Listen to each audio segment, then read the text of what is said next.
I lost everything. My life of luxury and success crumbled in a matter of months. One day I was at the top, making decisions that impacted thousands of people, and the next I was living on the streets, invisible to the world. But this story isn't just about my downfall. It's about how, in the midst of despair, I found something I never knew I needed. When I was confronted by someone from my past, a person I had treated with cruelty and arrogance, I expected disdain. Instead, what I received was an unexpected chance, an opportunity for redemption I could have never imagined. But this opportunity came at a price. I would have to face the greatest test of my life and, more importantly, confront the person I used to be. Throughout this journey, I faced attempts to regain power, emotional reunions, and decisions that would define me forever. What I didn't know was that destiny had a plan that would test me in ways I never could have predicted. Would I be able to leave my past behind? And most surprising of all, in the end, did I find what I had always been searching for but never knew where to look? This story is not just about loss or defeat, but about how second chances can transform us. And the biggest revelation comes when everything seemed to be already decided. I was sitting at the head of the imposing conference table, surrounded by the executives of my company, when Emily Lawson began her presentation. She was one of the youngest and most promising managers, and her analysis of the risks of the new acquisition that I was determined to pursue seemed detailed but frankly pessimistic. As she spoke, I noticed the discomfort in the eyes of the other executives. To them, what she was saying might have seemed like a cautious strategy, but to me, it was nothing more than an obstacle to something greater that I had already decided to do. My mind wandered between the colorful graphs she displayed and the growing abyss I felt opening between us.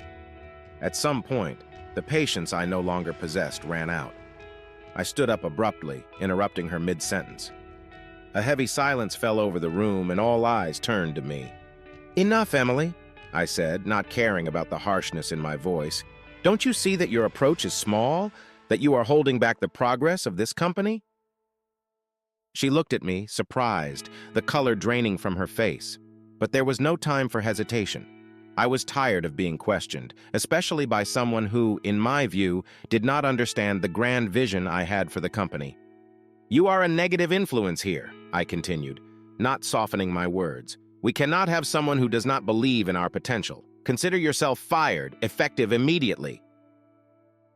The impact of those words was immediate. The room remained in absolute silence, except for the soft hum of the projector still running in the background. The other executives, paralyzed, didn't dare to breathe, and Emily, shocked, could not articulate a response. I turned and walked toward the window, looking out at the city that I had always considered mine, expecting her to leave immediately. The meeting continued, but nothing else was said with the same conviction. I had eliminated what I believed to be a weakness in the team, and that gave me a sense of control. The silence stretched as Emily struggled to process what had just happened. She stood there as if trying to comprehend the surreal nature of the situation. When she finally attempted to speak, her words came out trembling, almost inaudible. "Nathaniel, please, you can't—" But before she could finish, I interrupted her again, too impatient to hear any more excuses. "You don't belong in the business world, Emily. I've always thought you were too weak to survive here. Leave now." Her eyes filled with tears, but she managed to control herself enough not to let them fall. With a dignity I didn't expect, Emily gathered her papers and left the room. The sound of her footsteps echoed down the hall as I sat back down, trying to refocus on the meeting that resumed in a tension I hadn't anticipated. Even after the door closed, I could feel the reverberation of what I had done, but I forced myself to ignore it. This was my company, and no one would tell me how to run it. However, the coldness with which I treated Emily lingered in the air, and even as we resumed discussions, the image of her leaving with tears in her eyes stayed in my mind like an unwanted shadow. Emily, on the other hand, descended in the elevator, still in shock. Upon exiting the building, the cold wind greeted her, as if it were a sign of what was to come. She paused for a moment on the sidewalk, unsure of where to go. Everything she had worked for was in ruins, and the future she had planned dissipated like smoke. The tears she had held back for so long finally streamed down her face as she walked aimlessly, leaving behind what she considered her life, now shattered. In the days that followed, I dove headfirst into the acquisition plan that Emily had criticized so much. With her out of the way, there was no one left to hold me back, to question my decisions. I spent long hours working, determined to prove that I was right, that my vision was superior. But as we moved forward with the process, the first signs that something was wrong began to emerge. Small details, overlooked in the rush to finalize the deal, started to become problems I could no longer ignore. My nights began to be filled with doubts that hadn't existed before. Deep down, I knew that Emily had warned me about many of these risks, but my pride prevented me from admitting that she was right. I refused to turn back, doubling down on a strategy that was becoming increasingly risky. The deal, which was supposed to be a milestone for the company, turned into a growing burden. Meanwhile, Emily, invisible to my eyes, was facing her own battle. The dismissal had left her scarred, and every attempt to rebuild her career was hampered by the emotional scars she carried. The confidence she once had in herself was shattered, and the weight of rejection followed her like a constant shadow. Over time, the errors in the deal began to accumulate. The expected profits never materialized, and the once solid company began to show signs of fragility. Meetings that had once been filled with confidence were now marked by uncomfortable silences and worried whispers. My inner circle, which had always supported me, began to distance themselves, fearing what would come next. The company, my great work, was starting to crumble, and I felt increasingly isolated, unable to accept that it all began with Emily's dismissal. What I didn't realize was that by pushing her away, I had sealed my own fate. I was in a downward spiral, and the arrogance that had taken me to the top was now the weight dragging me down. I was about to lose everything, but I still didn't fully understand that my fall had begun the moment I turned my back on a voice of reason and compassion. The phone rang incessantly. Each call was a new demand, a new charge, a new crisis. Financial reports piled up on my desk, painting a dark picture that I refused to accept. I, Nathaniel Kensington, the indomitable magnate, was watching my empire crumble before my eyes. It was like watching a house of cards being destroyed by an unrelenting breath. My days were filled with desperate meetings, and my nights with sleepless hours as I tried to find a solution, an exit that would allow me to maintain control. But reality was relentless. Debts piled up, investors withdrew their funds, and the confidence that once dominated the market now turned against me. The media, always eager for scandals, painted my downfall as a tragedy foretold. I had become the villain of my own story, with sensationalist headlines describing me as the titan who fell from grace due to arrogance. Amidst the chaos, I still desperately tried to save what remained of my company. I spent hours on the phone, seeking new investors, trying to renegotiate debts, but with every door I knocked on, I received the same response: no. The word I rarely heard before now haunted me with every frustrated attempt to lift my empire. And then, the inevitable happened. I was informed that the company was officially bankrupt.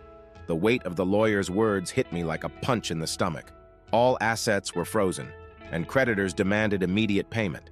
I had to leave my luxurious home, a symbol of my rise, while the world watched my fall with a mix of fascination and disdain. The public shame was overwhelming. Friends and allies, those who had always stood by me in moments of triumph, vanished like smoke. I, who had once been an icon of success, was now seen as a pariah, an example to be avoided. As I gathered my belongings from the mansion that had been my sanctuary, I felt a deep betrayal. Not just from the world around me, but from myself. I felt betrayed by my own confidence, by the blind certainty that had led me to this ruin. Each object I packed, each piece of furniture I left behind, felt like a cruel reminder of what I had lost, not just my status, but my own sense of control over life. Without money, without a home, and without allies, I was forced to face a reality I had never imagined. The streets of a city that once revered me were now becoming my home. Days passed in a blur of cold hunger and despair. Suddenly I was invisible, passing through the crowds like a shadow of the man I used to be. The disdain in the expressions of those who crossed my path was palpable. I, Nathaniel Kensington, the man who once commanded boardrooms with a word, was now treated like a beggar, someone worthless, a remnant of a past glory. I remember one particular night when the biting cold of winter seemed to penetrate to my bones. I huddled in a corner of a deserted street, trying to find some comfort in the residual warmth of an exhaust pipe. My stomach growled, and my mind spun around a single idea: survival. What had I done to deserve this? The arrogance that once propelled me was now my curse. Each attempt to beg for food or a place to spend the night was met with disdain or, worse, indifference. The humiliation was total, each interaction reminding me that I was no longer the magnate, but a nobody. In that moment, I realized how much my self-esteem was tied to my wealth and the power it provided. Without it, I was nothing. At least that's what I believed. But the reality was even crueler. I was discovering that being someone with nothing was far more difficult than I had ever imagined. Loneliness was a constant weight, and despair began to corrode my soul. Life on the streets was not just a physical struggle, but a mental battle, a fight not to succumb to the darkness that threatened to engulf me. It was during one of those nights when the cold was almost unbearable that I found refuge in a small church. The door was open, and the soft light spilling onto the street seemed to call me, offering a respite from the constant suffering.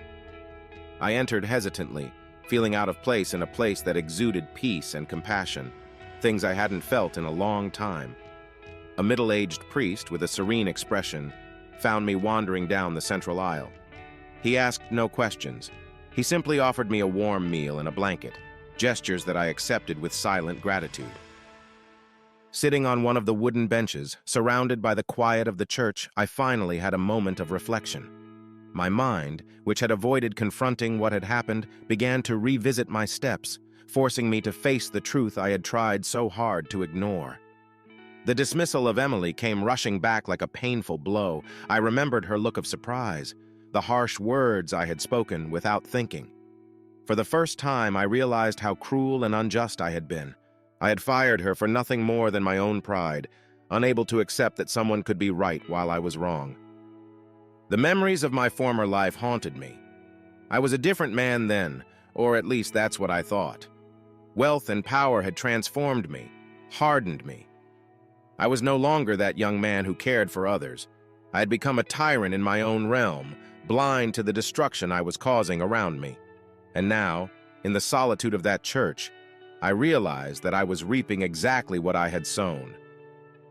The weight of that realization crushed me. For the first time in a long time, I felt tears welling in my eyes. They were not tears of anger or frustration, but of true sadness and regret. I had been the architect of my own ruin, and I was just beginning to understand the full cost of my actions.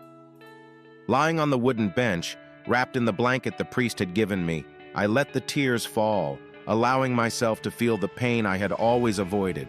And in that darkness, with the shadows of my former life surrounding me, I began to wonder if there was still a way back. The days following my fall were a blur of failed attempts at starting over. I decided I couldn't keep living on the streets. I needed to find some form of work, anything that would allow me to rebuild my life, even if it meant starting from scratch. The idea of applying for jobs in places I would have never considered before now seemed like my only way out. But the reality that awaited me was brutal. I visited countless companies, stores, and restaurants, trying to convince managers to give me a chance. I was systematically rejected. My tattered clothes and haggard face betrayed my situation before I could even speak. No one cared who I had been or what I had accomplished in the past. In their eyes, I was just another failure, a man of no value. The humiliation of being treated this way, like someone invisible and unwanted, was overwhelming. There were moments when I found myself remembering the times I, at the height of my power, ignored pleas for help or coldly rejected those seeking a second chance. Now I was in their place, feeling the pain of rejection firsthand. Each no I received was a blow to my pride, but it was also a lesson I needed to learn. I saw in people's eyes the same disdain I had shown so many times, and it made me realize how insensitive I had been. I remember one particular day when I went to a small bakery, hoping to land a simple job, perhaps as a cleaner or a delivery person. The manager looked me up and down, his expression one of pure disdain. "We have nothing for you here," he said with a coldness that froze me inside. As I walked out, shame was suffocating me, and despair began to take over. I, who had always controlled everything, now had no control over anything. It was a feeling of helplessness that tore me apart, and I began to wonder if I would ever be able to climb out of the hole I had fallen into. On one of those cold nights when the wind cut through my skin like blades, I felt more defeated than ever. I had spent the entire day walking around the city, trying to find some place where I could work, but to no avail. The cold was unbearable, and the little money I had managed to beg was not enough to buy even a decent meal. My feet ached, and my stomach growled in protest. Hope, which was already scarce, was fading rapidly. I was about to give up, to succumb to the despair that haunted me, when an elderly man, also homeless, approached me. He wore old, tattered clothes, but his gaze was kind, something I hadn't seen in a long time. Without saying a word, he offered me half of his blanket, which was hardly anything, but at that moment it meant the world to me. It was a simple gesture, yet profoundly human, an act of kindness that I, in my former life, would never have considered. The warmth the blanket provided was minimal, but the empathy it carried was immense. I felt something inside me that I hadn't experienced in years: gratitude. It wasn't gratitude for the blanket itself, but for the fact that, even amid despair, someone still cared enough to share what little he had. This gesture awakened in me a dormant empathy, something I had lost on my way to power. We sat together, sharing the small piece of fabric as if it were a shield against the cold and the world's indifference. The silence between us was comfortable, almost reassuring. For a brief moment, I didn't feel alone. That silent connection made me realize that I wasn't completely lost, that there was still a spark of humanity within me that could be reignited. That elderly man, without saying a word, was teaching me more about compassion and humility than I had ever learned in years of luxury and power. As the wind whistled around us, occasionally breaking the silence, the elderly man began to speak, almost as if he were continuing a conversation we had never had. He told me that he too had once been a successful man, with a comfortable life, a family, and all the comforts money could buy. But like me, he had lost everything, not due to bad luck, but because of his own failures, his own wrong choices. His story was painfully familiar: arrogance, neglect of the people who truly mattered, the relentless pursuit of more power and money. All of it had led him to the same place where I was now. As he spoke, I felt my defenses begin to crumble. Tears came unexpectedly, burning my eyes. For the first time, I saw my reflection in another human being, someone who had walked a similar path and fallen into the same traps. But unlike me, he had found peace in his situation. It wasn't resignation, but a calm acceptance of what had happened and a painful wisdom acquired over time. His words penetrated me in a way that no previous advice or criticism ever could. He wasn't judging me or trying to teach me a lesson. He was simply sharing his truth, and in that moment, I understood that there was still a chance for me, a chance to change the course of my life. The weight of my past choices, of the way I had treated people, especially Emily, began to suffocate me. I realized with painful clarity that I had been the one to cause my own downfall. The people I had hurt, the bridges I had burned, everything had culminated in what I had become: a man with nothing, sitting on the streets beside another who had walked the same road. The reality was inescapable. I was standing before a mirror, and what I saw reflected was the rawest and most real version of myself. And for the first time, I wished to change, not to regain what I had lost, but to become someone who could look at themselves without feeling ashamed. That man, with his tattered blanket and gentle gaze, had given me more than just warmth that cold night. He had given me a new perspective, a new hope that perhaps there was still a path to redemption. As the sky darkened and the stars began to appear, I felt something shift inside me. It wasn't an immediate transformation, but the beginning of a long and painful process. I knew I would have to face many more cold nights and many other challenges. But on that night, with the blanket shared between us, I began to believe that perhaps I could be different, that maybe one day I could redeem myself for all I had done. And for the first time in a long time, I felt a spark of hope, a hope that even if small was enough to make me want to carry on. 2 years had passed since I started living on the streets. Time had somehow become irrelevant to me. Each day blended into the next in an endless sequence of survival. My attempts to start over had been in vain, and I was adrift in a sea of despair. Life on the streets had transformed me into a broken man, someone who barely recognized his own reflection in the shop windows I passed by. That afternoon, as I wandered aimlessly, something unexpected happened. I was turning a corner, my head down, trying to avoid the disdainful glances from passers-by, when I saw a familiar figure emerging from an elegant building. It was Emily. Immediately, my heart raced, and the instinct for survival made me want to flee. I couldn't face the one person I had wronged so cruelly 2 years ago. Feeling my blood run cold, I tried to hide, slipping into a nearby shadow. But it was too late. She saw me. Her eyes locked onto mine, and I knew there was no escaping. My feet felt glued to the ground as she approached. I expected to see contempt, or worse, a bitter satisfaction in her gaze. After all, I was the man who had destroyed her, who had cast her out of her comfortable life and into the unknown. Now she was the one in control, and I braced myself to be humiliated. When Emily finally stopped in front of me, all I could do was lower my head, unable to bear the shame. Each passing second felt like an eternity, and the weight of the silence between us became unbearable. I prepared for anything, a cruel word, a sarcastic laugh, but what happened next completely disarmed me. "Are you okay, Nathaniel?" Her voice was soft, devoid of any trace of anger. The shock of her words caused me to raise my eyes, and what I saw in them was not contempt, but compassion. The internal conflict I felt was devastating. I was ready to be punished, ready to be further degraded, but not to be treated with kindness. Emily, the woman I had fired and publicly humiliated, was now standing before me, offering help. She could have easily ignored me, passed by like everyone else, but she chose to stop and show empathy. My legs trembled, and for a moment I thought I might collapse right there. The tears I had suppressed for so long began to form, and I felt a mix of shame and relief. I don't know what to say," was all I could murmur. I didn't deserve that kindness, and it hit me like a punch to the gut. I was prepared to be trampled, but not to be forgiven.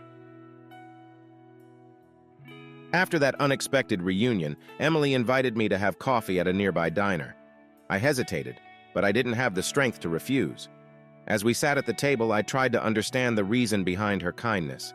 My pride still fought against the situation, trying to protect me from the humiliation of accepting help. But there was something about Emily's presence that made my defenses crumble. She began to talk about her life over the past few years, about how the dismissal had been a turning point for her. Instead of being destroyed, Emily used that situation to reinvent herself. She had become a successful entrepreneur, leading her own company, something I never would have imagined. As she spoke, I felt the irony of the situation suffocating me. I was sitting across from someone who not only overcame the difficulties I imposed, but became stronger because of them. And I found myself at rock bottom, unable to climb out of the abyss I had dug for myself. "I want to help you, Nathaniel," she said with a sincerity that cut me like a blade. "But there's one condition." I already knew there would be a catch. How could there not be? "You'll have to work as a janitor at my company." Those words hung in the air, laden with meaning. "It's the only way I can offer you a fresh start." The weight of what she was proposing was overwhelming. It would be humiliating to work at the company she now led, especially as a janitor. However, there was something deeper at play. I knew this was my chance, perhaps the only chance to rebuild my life, to begin atoning for my sins. But accepting it would mean relinquishing any remnant of my old pride. I would be placing myself at the very bottom of the hierarchy, submitting to the orders of those I would have once ignored. I looked at Emily, and guilt and shame consumed me. She was offering me a chance at redemption, but the price was high. My first instinct was to refuse, to rise from that table and disappear back into the shadows. I didn't want her to see how far I had fallen. But at the same time, something inside me knew that fleeing would mean remaining forever trapped in that cycle of destruction. With a trembling voice and a heavy heart, I finally responded, I accept. The words came out almost as a whisper, and as I said them, I felt a part of my pride shatter. Emily nodded with no trace of superiority on her face, just a slight smile of understanding. I had taken the first step, the hardest of all, and I knew that from that moment on, nothing would be easy. The next day, I went to Emily's company for my first day of work. I wore the most decent clothes I could find, but still couldn't hide my haggard appearance. When I arrived, I was met with curious glances, and in some cases, disdain. The rumors spread quickly, and I could feel the judgment in every stare. Those who recognized me as the former mogul now saw a broken man, a janitor. I had once commanded companies, made decisions that affected thousands of people. Now my role was to clean the hallways and offices I had once ruled with an iron fist. With every swipe of the cloth, every sweep of the floor, I felt the weight of humiliation. The memories of my former glory haunted me. But at the same time, there was a feeling of purging, as if by cleaning the physical remnants of a life I had lost, I was also cleansing my soul of the impurities of the past. The employees who knew me from before didn't miss the opportunity to cast scornful glances my way. Some whispered among themselves, recalling who I had been and relishing the pleasure of seeing me fallen. I knew that for them, I was a cautionary tale, an example of how power could destroy even the mightiest. And in a way, they were right. But at that moment, I was focused on something else, proving to myself that there was still a way back, even if it was long and arduous.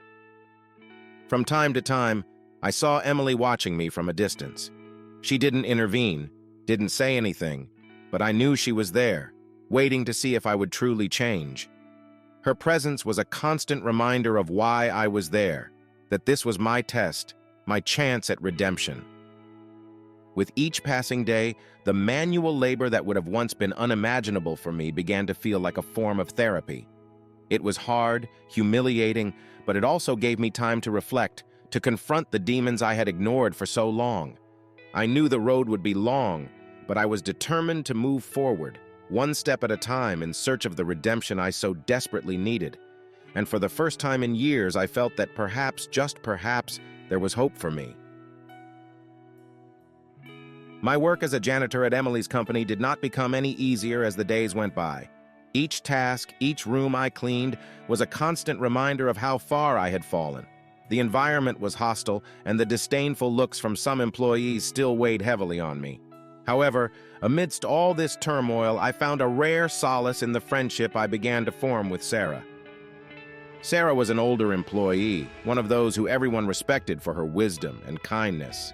She had been working at the company for many years and, unlike the others, treated me with a gentleness that I hadn't felt in a long time. Her soft smile and encouraging words were like a breath of fresh air in a suffocating environment.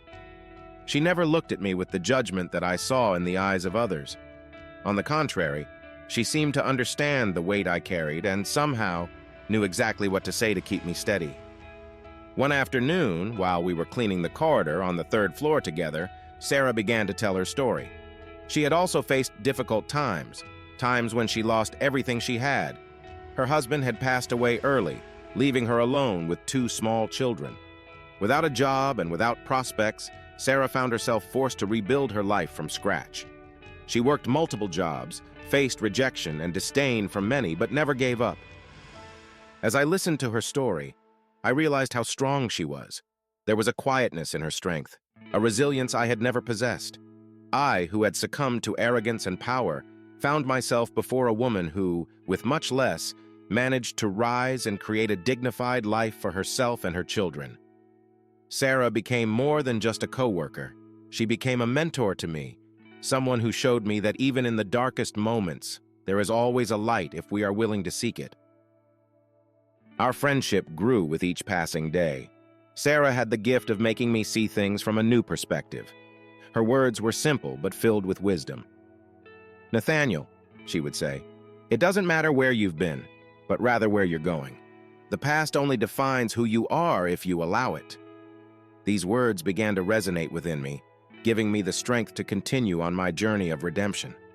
I knew I still had a long way to go, but with Sarah by my side, for the first time I believed that I could indeed change. Over time, I began to pay more attention to Emily, the woman who, by ironic fate, now led the company where I had been reduced to a janitor. Before, I saw her merely as a subordinate, someone who should follow my orders without question. But now, observing her from afar, I realized how misguided that view had been. One day, while I was cleaning the windows of one of the manager's offices, I saw Emily in a meeting with her team. They were all gathered around a round table discussing a new project. The atmosphere was different from those I had created in the past. There was no fear or tension. Instead, there was respect and cooperation. The employees spoke freely, contributing ideas and opinions, and Emily listened attentively, valuing every word. It was in that moment that something within me began to change. I saw there a type of leadership that I had never exercised, a leadership based on empathy, on listening to others, on valuing their contributions. Emily did not command her team through fear, as I had done. She led with respect, and for that reason, she was admired by all. I, who had always thought that respect came from strength and imposition, began to realize that it can only be truly earned when one is capable of inspiring and valuing the people around them. After the meeting, I saw her team disperse with smiles and friendly conversations. There was no weight in the air, no tension that always hung over the meetings I led. Instead, there was a feeling of camaraderie, of everyone being together in something larger. Emily stood up, and our eyes met for a brief moment. She smiled at me, a smile without arrogance or superiority, but a smile that seemed to recognize my presence and, perhaps, even understand what I was beginning to grasp. That smile disarmed me. I started to reflect on my past life, on the decisions I had made, and on how I had treated the people around me. I had never truly led. I had merely imposed my will. And now, watching Emily, I realized the difference between power and leadership. Commanding through fear was easy, but leading with respect was a challenge I had never accepted. And that was why she was where she was, and I was where I found myself.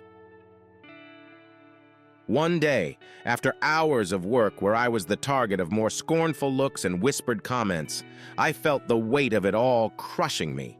The humiliation seemed unbearable. The job that should have brought me some sense of redemption was starting to turn into a burden too heavy to carry. I began to question whether it was all worth it, whether I could really redeem myself, or if I was merely condemning myself to an existence of pain and regret.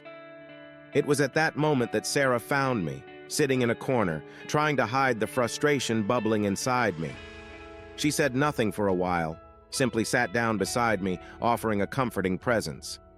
After a few minutes of silence, unable to hold it any longer, I poured my heart out. The words came out with difficulty, laden with shame and regret. I was a monster, Sarah. I destroyed people's lives, including Emily's, and now here I am trying to fix something that may not be fixable. I don't know if I can move forward. I don't know if I deserve this chance. Sarah remained silent for a moment longer, absorbing my words. When she finally spoke, her voice was calm and firm. Nathaniel, we all make mistakes. What defines who we are is what we do after we realize those mistakes.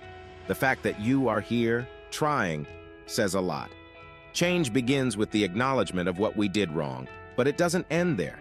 It's a long, sometimes painful process, but it's possible. You can still make a difference, not just in the lives of others, but in your own. Her words penetrated deep, bringing me a comfort I hadn't expected. Sarah did not judge me, did not despise me. She saw me for who I was, with all my flaws and regrets, but believed that I could still change. It was there, in that hidden corner of the company, that I realized how much Sarah had become an almost maternal figure to me. She believed in me, even when I did not believe in myself. This realization gave me a new strength. I knew I still had a long way to go, but with Sarah by my side, I was willing to move forward. For the first time in a long time, I allowed myself to believe that maybe, just maybe, there was light at the end of this dark tunnel, and this time I was determined to reach it. When I started working at Emily's company, the task of cleaning offices and hallways felt unbearably humiliating. However, over time, things began to change. As the days passed, I found a strange kind of satisfaction in the simplest tasks. I, who once made decisions affecting thousands of lives, now found purpose in something as basic as sweeping the floor or wiping down a desk. This may seem small, but for me, it was the beginning of something greater. More and more, I dedicated myself to doing my job with the utmost attention to detail. I realized that cleaning was not merely a servile task, but a way to bring order and clarity to the environment. I started to notice the details, to see the little things that made a difference. A clean hallway, a tidy office. These things brought a certain peace, a sense of accomplishment that I had never experienced before, not even in my greatest business achievements. I began to understand that the value of work lay not in the prestige of the position, but in the integrity and dedication with which it was done. This change in attitude did not go unnoticed. Some colleagues, who had previously looked at me with disdain, began to treat me with more respect. They noticed the effort I put into every task, and gradually the scornful glances transformed into smiles of recognition. I was slowly but steadily earning the respect I had never achieved as a magnate. But now that respect did not come from fear or obligation, but from a genuine appreciation for my work. Still, I knew there was a long road ahead. Emily, for example, although she observed my transformation, still held some distrust. I could feel it when our eyes met in the hallways. She saw the change, but she was not completely convinced, and I understood that. It was not something that could be earned overnight. My fall had been hard, and the journey to rise again would be equally long and difficult. But for the first time, I was willing to walk that path, step by step. One day, after yet another long day at work, Sarah approached me with a warm smile and invited me to dinner at her house.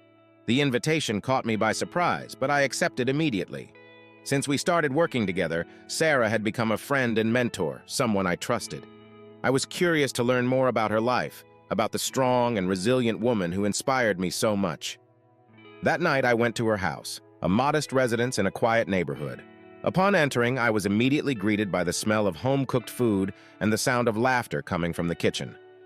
I was introduced to Sarah's family, her adult children who now had their own lives, and a few grandchildren running around the living room. The atmosphere was warm, different from anything I had experienced in recent years.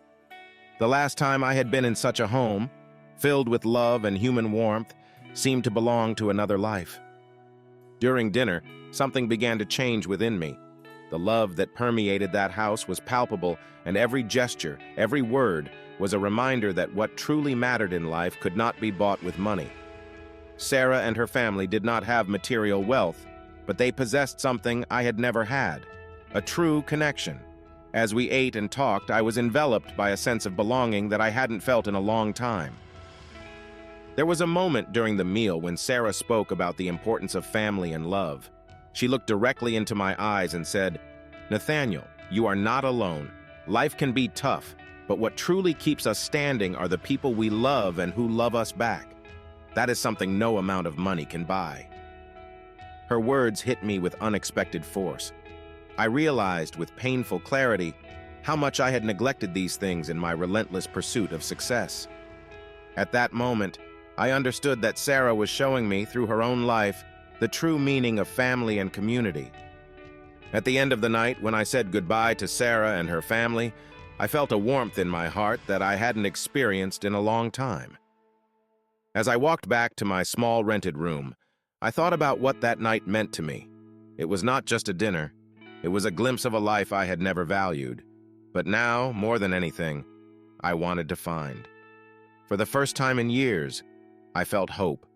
A hope that perhaps there was still time for me to build something similar for myself. The day after dinner at Sarah's house, I was overcome with a sense of urgency. I knew I needed to do something I had been postponing for far too long. I felt that to truly move forward and rebuild my life, there was a pending matter that needed to be resolved. I needed to apologize to Emily, not just for the unjust firing, but for all the suffering I had caused her and so many others in my former life. The mere thought of approaching Emily to ask for forgiveness filled me with fear and insecurity. The shame was still a huge weight on my chest. I didn't know if I would have the strength to speak, to face the woman I had hurt so deeply, but at the same time, I felt there was no way to avoid it any longer. If I really wanted to change, if I wanted to find redemption, this was a step I had to take. I waited until the end of the workday, when most of the employees had already left, and made my way to Emily's office. I knocked on the door with my heart racing, each knock echoing in my ears like a drum. When she called me in, I took a deep breath and crossed the threshold, feeling my legs trembling under the weight of what I was about to do. Emily was sitting at her desk, reviewing some documents. She looked up, and upon seeing me, she gave a slight surprised smile. There was no hardness in her gaze, but there was also not the complete trust I longed for. For a moment I froze, the words caught in my throat. But then something inside me broke. Perhaps it was the weight of all my regrets. Perhaps it was the strength I found in Sarah and her family, and I managed to speak. "Emily, I need to apologize to you." The words came out haltingly, laden with all the guilt I felt. "I was unjust to you. I treated you cruelly, arrogantly, and it wasn't just you. I hurt so many people, and I deeply regret it all." Emily listened to me in silence, and I could see that my words were touching her. I felt my eyes fill with tears, but I forced myself to continue. "I know I can't undo what I've done, but I'm trying to change, trying to be a better person. I just hope that one day you can forgive me." The silence that followed was overwhelming. I braced myself for any response, even for rejection. But then, Emily stood up and walked over to me. Her eyes were misty, and she looked as emotional as I felt. "Nathaniel, I forgive you," she said, her voice soft but firm. "But complete forgiveness, as you said, comes with time. Keep showing this change and you will forgive yourself too." Hearing her words, a profound relief spread through my body.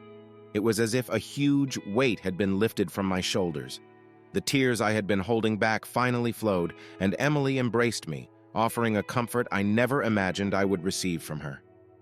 That moment, that simple exchange of words and feelings, marked the beginning of a new phase in my journey.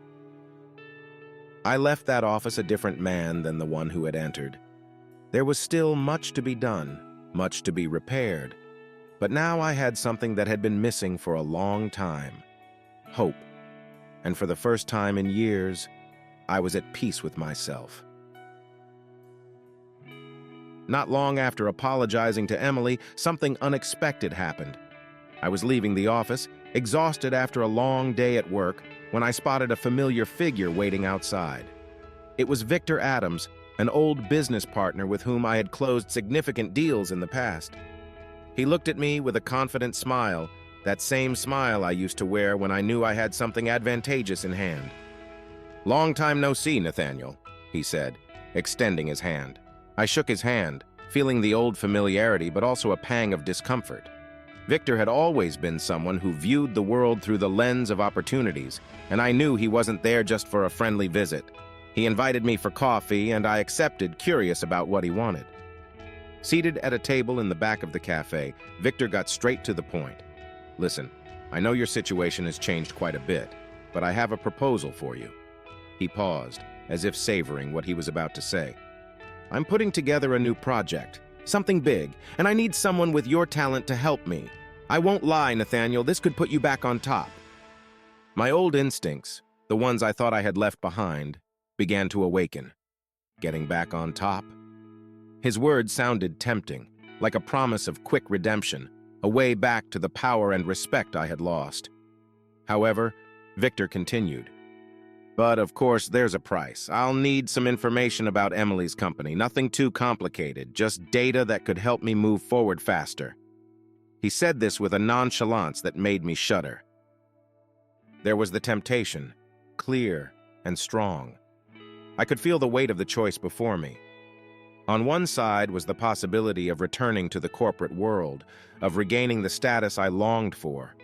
On the other was the integrity I had been trying to rebuild, the new person I was struggling to become. Victor's offer stirred something deep within me. I wanted more than anything to be relevant again, to be respected. But at what cost? Betraying Emily's trust? The same Emily who had given me a chance when everyone else had abandoned me? The conflict inside me was devastating. On one hand, the desire to reclaim my old lifestyle pulled at me with force, but on the other, I knew that accepting this offer would mean betraying everything I was trying to rebuild. Victor watched my silence with a smile of someone who already knew the answer, but I knew I needed time to think. "Let me consider your proposal, Victor," I finally replied. He nodded, leaving the invitation hanging in the air as he stood to leave. "But think fast, Nathaniel. Good opportunities don't wait." As he walked away, I sat in the cafe, lost in my own thoughts. The temptation was real and the internal struggle was just beginning. That night, I could barely sleep. Victor's proposal swirled in my mind, and I felt as if I were being pulled in two opposite directions. I recalled the glory days, the feeling of power, the respect I commanded wherever I went. The idea of regaining all that was intoxicating. But at the same time, there was something deeper, something I couldn't ignore, the person I was becoming. I spent hours pacing back and forth in the small room I now called home. I thought about Emily, about Sarah, about all the people I was trying to reconnect with. I thought about the peace I had begun to feel, a peace I had never experienced when I was on top. Victor's proposal was enticing, but I knew that accepting it would mean destroying everything I was building. It would be a betrayal not only to Emily, but to the new life I was trying to create. The early morning dragged on, and the decision weighed on me like a dark cloud. Finally, as the first rays of sunlight began to illuminate the sky, I made my decision. I could not and would not return to what I was. Not in that way. The integrity I was trying to rebuild was more important than any wealth or power I could gain by betraying Emily's trust. I arrived early at the office, eager to speak with her before my resolve wavered. When I found her, she was reviewing some documents at her desk. My heart raced, but I knew I couldn't hesitate. "Emily, I need to talk to you." My voice came out firmer than I expected, but still tinged with tension. She looked at me, surprised by the urgency in my voice, and gestured for me to sit. I then revealed everything about my meeting with Victor and the proposal he had made. I told her how I had been tempted to accept, how the desire to return to the top almost made me succumb, but also how I decided that I could not betray her trust. As I spoke, Emily's expression changed. First, I saw shock in her eyes, followed by a brief hint of distrust. I wouldn't blame her if she doubted me. I had given her many reasons to do so in the past. But then, as she absorbed what I was saying, something shifted in her expression. Distrust gave way to visible relief, and perhaps for the first time, genuine respect. "Nathaniel," she began, her voice calm, "you did the right thing." Those words hit me hard, like a seal of approval I never knew I needed. And for that, I thank you. But know that trust is something that takes time to build, and you are on the right path. The tension I had been carrying began to dissipate.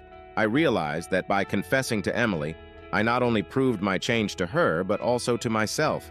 It was a small but crucial step in my journey of redemption. The following morning brought a new surprise. Emily called me into her office again.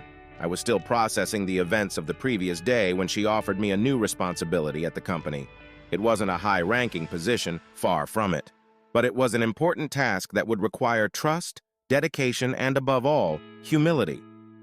"I want you to supervise the cleaning and maintenance work throughout the building, Nathaniel," she said without ceremony.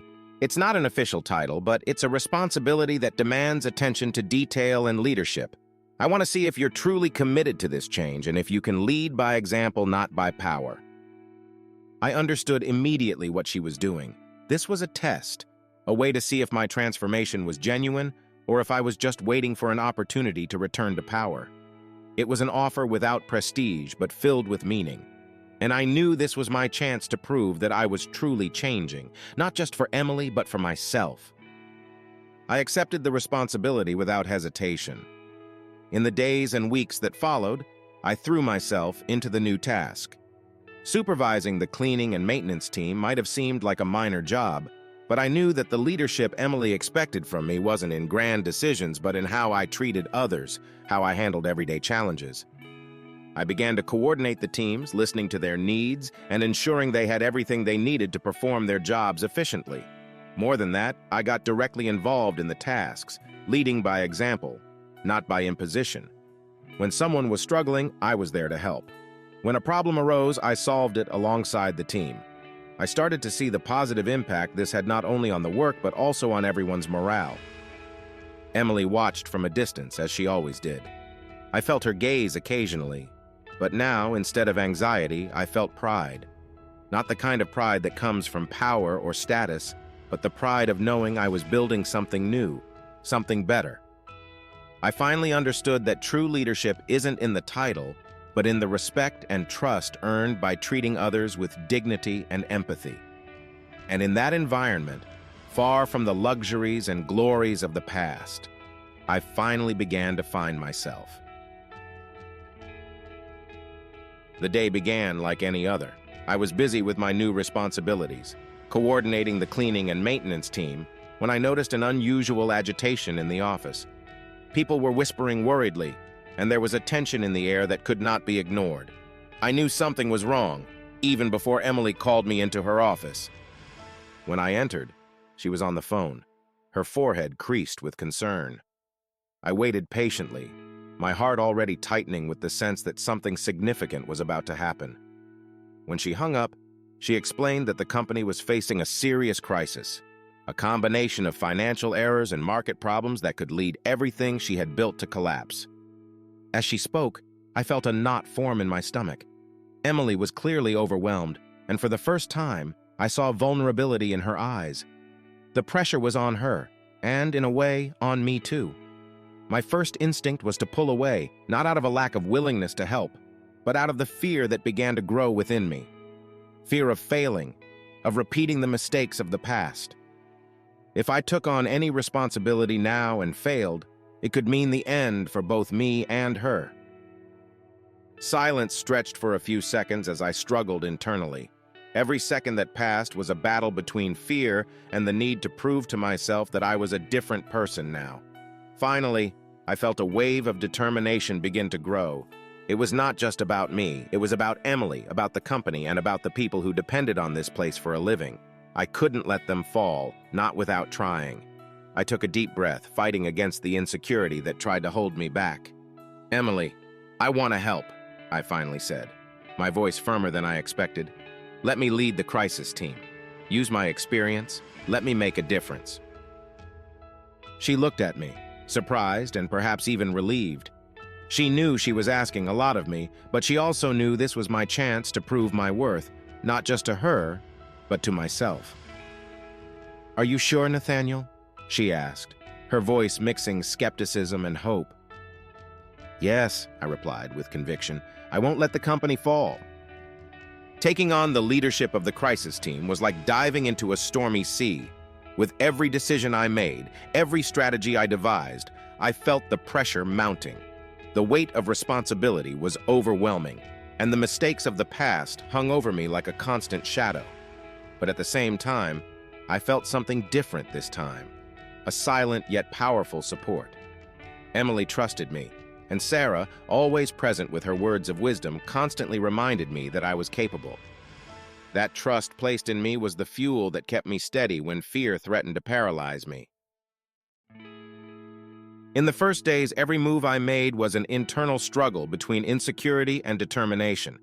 The crisis was intense, the decisions difficult, and the obstacles immense. However, as we progressed, something began to change.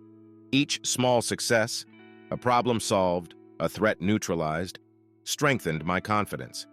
I was starting to believe that perhaps, just perhaps, I could truly lead not out of fear or authority, but through empathy and collaboration. The tension in the office was palpable. Everyone knew they were fighting for something much bigger than just the survival of the company. They were fighting for their jobs, for the future, and it was my responsibility to guide them through this storm. I knew I couldn't do it alone, and that's where Sarah's experience and Emily's trust became invaluable. Every decision was made together, every strategy discussed to exhaustion. I discovered that true leadership wasn't about making all the decisions alone, but about creating an environment where everyone felt part of the process. Each victory, no matter how small, was celebrated as a great achievement. Every obstacle overcome was a step closer to redemption. The pressure was intense, and there were nights when the fear of failure almost consumed me. But with each dawn, the determination not to disappoint those who now trusted me outweighed any doubt. We were fighting as a team, and that made all the difference. I was no longer alone, and that unity became the key to facing the challenges ahead.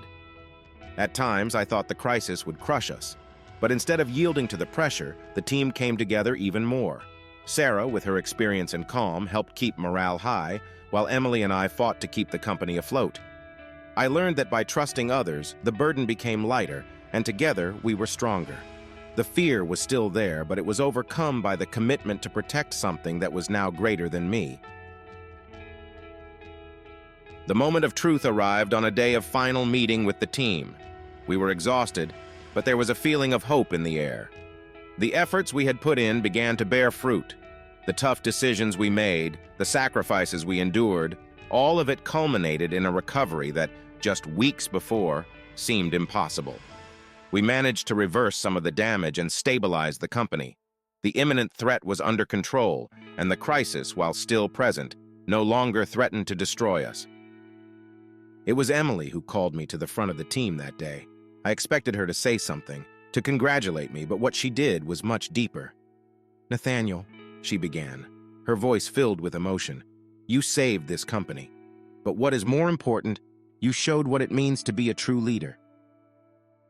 Her words hit me deeply. I looked around at the faces of my colleagues, the team that fought alongside me. They were tired too, but there was a spark of pride in their eyes. And it was in that moment that I realized something crucial. This victory was not mine. It could not and should not be treated as such. I looked back at Emily and, with humility, refused the glory she wanted to give me. "Emily, I appreciate it," I responded, my voice firm and sincere. "But this wasn't my doing. It was a triumph of everyone here. Each person gave their best, and together we managed to overcome this crisis. I couldn't have done any of this alone." The room fell silent for a moment before it was filled with applause. But what mattered most to me in that instant was the look of approval and respect in Emily's and Sarah's eyes. They saw that I had truly changed, that the man before them was different from the one who once let himself be corrupted by power and arrogance. I felt a profound relief and a serenity I hadn't felt in a long time. The journey had been hard, but I knew I was finally on the right path. I was no longer the man seeking power and glory for myself, but someone who understood the value of collaboration, humility, and true leadership. That moment, surrounded by the people I now considered my allies, marked the conclusion of my journey of redemption. I wasn't on top of the world, but I was in a much more valuable place, at peace with myself. After weeks of intense challenges facing the crisis at the company, the tension finally began to ease. The positive results we achieved brought collective relief, but I knew there was something more lurking beneath the surface. Something personal. When Emily called me for a private conversation, I felt my heart race. I knew this moment was crucial, but I wasn't sure what she was going to say. As I entered her office, the atmosphere was different.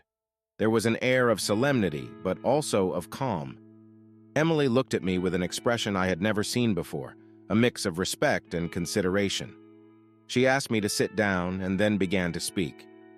"Nathaniel, what you've done over the past few weeks hasn't gone unnoticed. I've seen the leadership, the dedication, and above all, the change in you. It's time to acknowledge that." She paused, perhaps to gauge my reaction, before continuing. "I want to offer you a management position within the company. Not as a gesture of charity or forgiveness, but because you deserve it. Your experience, combined with the person you are becoming, can bring even more value to what we are building here." Her words hit me hard. I had spent so much time trying to prove my worth, trying to redeem my mistakes, that hearing this from Emily brought an indescribable emotion. But at the same time, I felt a weight of responsibility that would have crushed me before. This time, unlike all the other offers of power and status, I knew that this opportunity wasn't about feeding my ego, but about serving something greater. I took a deep breath before responding. "Emily, I genuinely appreciate your trust. I accept the position, but I want you to know that I'm here to make a difference, not just for myself, but for everyone who relies on this company. I promise to lead differently with empathy, integrity, and respect. I know I'm still on the path of redemption, and I will continue working to honor this opportunity." The decision to accept this position wasn't about getting back to the top, but about continuing to grow, about continuing to become a better person. I was no longer driven by the desire for power, but by a renewed commitment to do the right thing. Seeing Emily's sincere smile gave me a sense of inner peace that I had never felt before. Accepting this new responsibility was the beginning of a new chapter, a chapter I was determined to write with integrity and purpose. Taking on the new position was a challenge, but also an opportunity to put into practice everything I had learned along my journey of redemption. In the first few days, I felt the skeptical gazes of some colleagues. It was natural. The image of the old Nathaniel still loomed over me like a shadow. I knew it would take time to earn their trust, and I was willing to do that, one step at a time. What impressed me the most was the difference in how I now approached every decision, every interaction. Before, I acted with arrogance, certain that my decisions were indisputable. Now, every move was made with consideration, listening to others, seeking the best solution for everyone, not just for myself. Leadership was no longer a throne from which I issued orders, but a space for collaboration where everyone felt part of the process. I began to implement changes that reflected my new commitment to ethics and respect. Some of these changes were met with surprise, others with resistance, but I remained firm in my new approach. I wanted the company to be a place where everyone felt valued, where work was not just an obligation, but a source of pride and fulfillment. Little by little, I began to notice a change in the behavior of the employees around me. Those who had once been skeptical started approaching me, not with distrust, but with openness. "Nathaniel, I'm seeing the changes you're making," said one of the managers, a man who had previously avoided me. "You're making a difference. That's admirable." These words, which could have inflated my ego in the past, now brought me a profound sense of gratitude. I knew I was on the right path, not because I was being recognized, but because I was doing what was right. The rebuilding of my reputation was slow, but with each day, each small victory showed me that true satisfaction did not come from power, but from integrity. The respect I began to earn was genuine, built on empathy and collaboration, and that for me was more valuable than any title or fortune. The end of another workday brought with it a feeling of tranquility. I was sitting in the empty conference room, reviewing some documents, when Emily appeared in the doorway. "Do you have a moment?" she asked with a smile, entering and sitting next to me. The meeting that followed wasn't about work, but about something much deeper. As we talked, we reflected on everything that had happened over the past few months, about the battles we had faced together, the changes that had occurred. "Emily, I can never thank you enough for giving me this second chance," I said sincerely. "You could have let me sink, but you chose to extend a hand. That changed my life." She looked at me, her eyes filled with understanding. "Nathaniel, you did the hard work. I just gave you the opportunity, and I'm happy to see how you've seized it." There was a tone of pride in her voice, something that deeply moved me. Looking to the future, I realized that life now had a new meaning. I had found something I had never had before: purpose. And this purpose was no longer focused on myself, but on others, on the company, on the people who worked alongside me. It was no longer about reaching the top, but about building something sustainable, something that would have a positive impact on the lives around me. Emily and I sat in silence for a moment, appreciating the tranquility of the moment. Outside, the city continued to pulse. But inside that room, there was a peace I had never felt before. A peace that came from the certainty that, regardless of what the future held, I was on the right path. As we said our goodbyes, she said, "I'm looking forward to seeing what else we can build together, Nathaniel." Those words, simple yet full of meaning, made me smile. "Me too, Emily," I replied, feeling that for the first time, I was not just making empty promises, but committed to something real. I left the office that night with a sense of completeness. I knew there would still be challenges ahead, but now I had something I had never had before: peace with myself. The journey of redemption was not easy, but it had brought me to a place where I finally found what truly mattered: purpose, integrity, and above all, a new life built on what truly has value. When I learned that Sarah had retired, I felt a mix of joy for her and sadness for the departure of someone who had become such an important figure in my life. It was inevitable that the moment would come when she would finally leave the company, but I couldn't help but think about how fundamental her presence had been in my journey of redemption. I decided to visit her at her home to thank her one last time for everything she had done for me. I arrived at Sarah's house on a sunny morning. The modest residence, surrounded by a vibrant and well-kept garden, perfectly reflected her essence: welcoming, serene, and full of life. I found her kneeling in the garden, planting some flowers. She stood up with a warm smile when she saw me, and for a moment all the weight of the past years disappeared. "Nathaniel," she exclaimed, wiping her hands on an apron, "what a lovely surprise." We talked for hours, sitting on the porch, watching the garden bloom around us. We reminisced about the moments we spent together at the company, the deep conversations, the advice she always offered me. I needed her to know the impact she had on my life. "Sarah," I began, my voice trembling, "I will never be able to fully express my gratitude for everything you did for me. Without you, I wouldn't be where I am today. You taught me to see the world in a way I had never considered before." She looked at me with that expression of tranquil wisdom that always characterized her. "Nathaniel," she said, holding my hand, "you did the hard work. I was just here to remind you of what you already knew deep down in your heart. What's important now is that you stay true to who you have become. Keep your heart open, and the rest will take care of itself." Her words moved me deeply. In that moment, I realized that what she said was true. I had changed, but that change needed to be sustained, cultivated. Sarah's wisdom would be a constant guide, even in her absence. When the time came to leave, we said goodbye with a warm hug. I left her house with a light heart, knowing that despite her retirement, Sarah's friendship and advice would stay with me forever.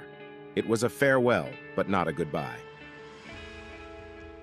A few days later, I decided to do something I had been postponing for a long time: revisit the house where I grew up. There was something inside me that needed resolution, something tied to my past, to the memories I had buried in the relentless pursuit of success and power. My childhood home had always been a place of ambiguous feelings. While it held precious memories, it also represented everything I wanted to overcome. But now, I knew I needed to face those memories with a new perspective. I arrived at the address, not expecting much, but was surprised to see that the house was for sale. It looked abandoned, lacking the shine and care I remembered.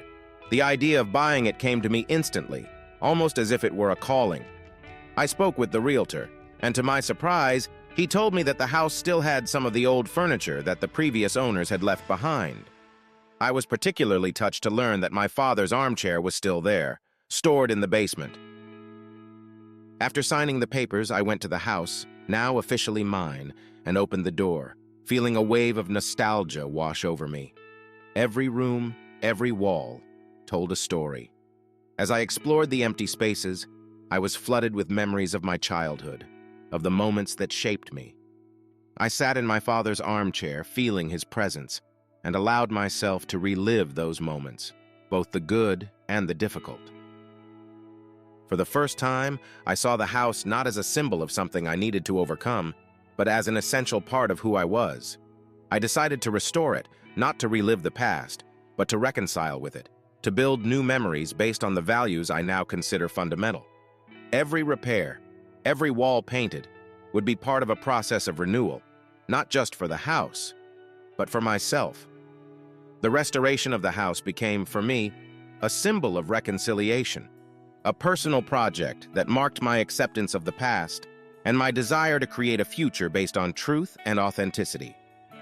The restoration of the house took a few months, but each day was a new journey of self-discovery.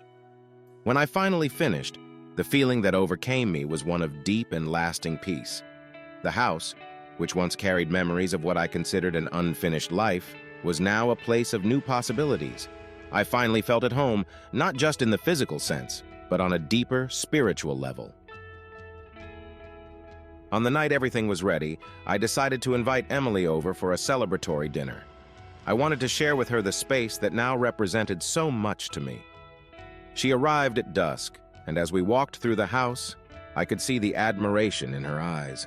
Every detail, every restored room told the story of my transformation.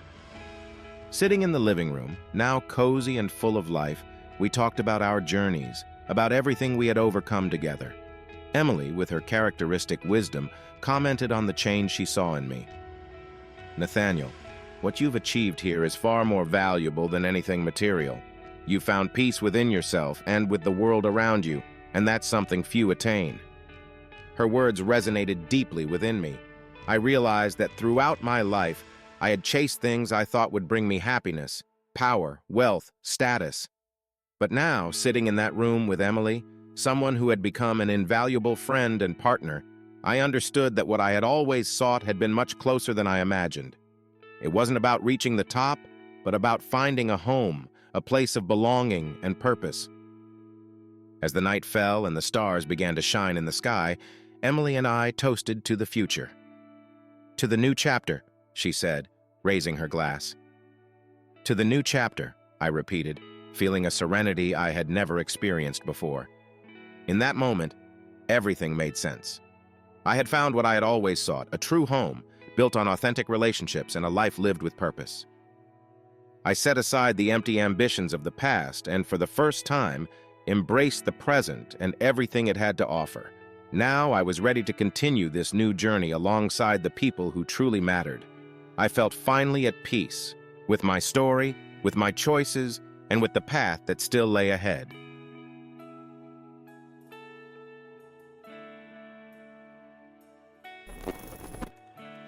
In the end, Nathaniel discovered that true wealth doesn't lie in power or status, but in human connections and inner peace. His journey taught him that the greatest battles are fought within, and redemption comes when we accept our mistakes and strive to be better. He rebuilt his life, this time with purpose and humility. The big lesson? Sometimes losing everything is the only way to find what truly matters. And you, what would you do if you had a second chance? If you enjoyed this story, make sure to subscribe and turn on notifications so you don't miss any updates. Leave a like, comment below with your thoughts, and share it with someone who needs to hear this message. Don't forget to click the final card to watch the next recommended video. Thank you for being with us.